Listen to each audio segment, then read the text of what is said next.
Hola, ¿qué tal? Mi nombre es Alejandro Anaya, soy el nuevo vicerrector académico de la Ibero y mis líneas de investigación actualmente tienen que ver sobre todo con el cumplimiento de las normas internacionales en materia de derechos humanos.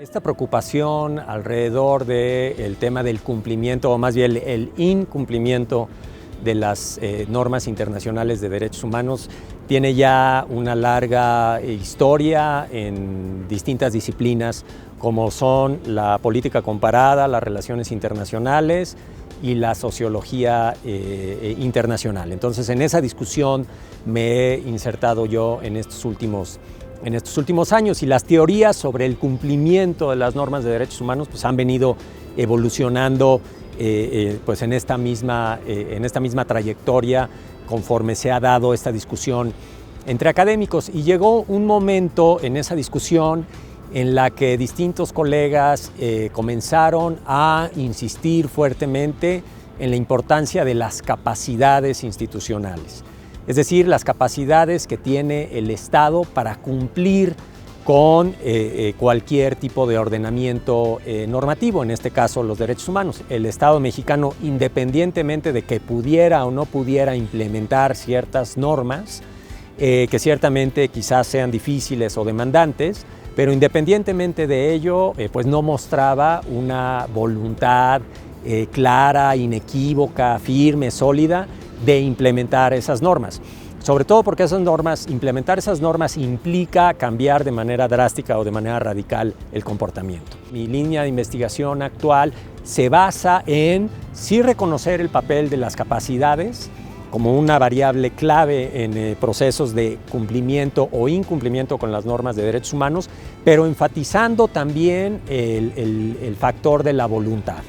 Entonces, la teoría sobre el cumplimiento con la cual yo trabajo parte de plantear que la capacidad y la voluntad, o las capacidades y la voluntad, son variables fundamentales que tienen que interactuar para generar, entonces sí, actuando juntas, procesos o dinámicas virtuosas que puedan llevar a situaciones mayores de cumplimiento con las normas. Tiene que ver con las dos cosas, tiene que ver con falta de voluntad y falta de capacidad. En países como el nuestro no se da ni una cosa ni la otra, es decir, ni quieren ni pueden. Lo que ha pasado en México y en otros países es que se han centrado los esfuerzos en la institucionalización formal de las normas de derechos humanos. Se ha avanzado mucho efectivamente en incluir las normas de derechos humanos dentro del marco normativo e institucional interno. Ha habido una larga cadena de reformas al marco jurídico mexicano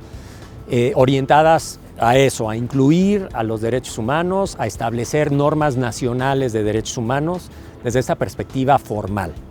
Y también se han centrado esos esfuerzos en crear pues instituciones o estructuras institucionales internas o nacionales nuevas, centradas de nueva cuenta en procurar el respeto a los derechos humanos. Entonces ha habido avances importantes en la institucionalización. Pero esa institucionalización ha seguido una lógica sobre todo instrumental. Ha sido una respuesta a la presión desde afuera y desde adentro.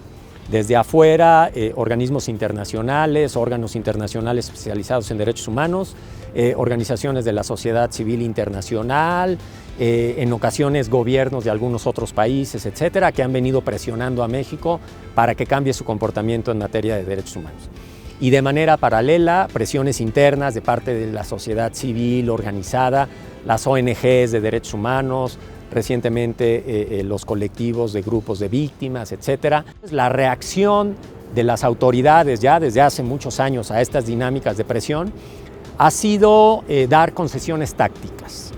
Y estas concesiones tácticas principalmente han sido reformas a la ley y reformas al marco institucional, pero no con una verdadera voluntad de cambiar el comportamiento, ¿sí? Por eso subrayo que estas medidas de institucionalización de los derechos humanos en el marco interno son concesiones tácticas que no reflejan para nada una auténtica voluntad de cambio. Para dar la apariencia de que se quiere cumplir, pero sin tener verdaderamente una voluntad para cumplir, porque tenemos un Estado débil que no tiene el músculo suficiente para hacer respetar su propia ley. El papel de la academia o de la investigación académica en esta agenda, en esta área temática, es precisamente enfatizar que lo que se ha conseguido como respuesta del gobierno no es la que realmente se necesita. Lo que la investigación está demostrando, no solamente la investigación que hago yo,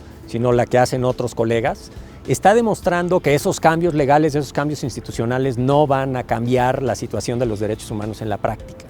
Entonces, creo yo que el papel de la investigación es fundamental para que encontremos lo que verdaderamente funciona o lo diferenciemos de lo que puede funcionar de lo que no está funcionando. Con evidencia, con metodologías rigurosas, etcétera, que la respuesta principal que se está generando no funciona, no está generando el último impacto que queremos, que el impacto que queremos es que ya no se violen los derechos humanos.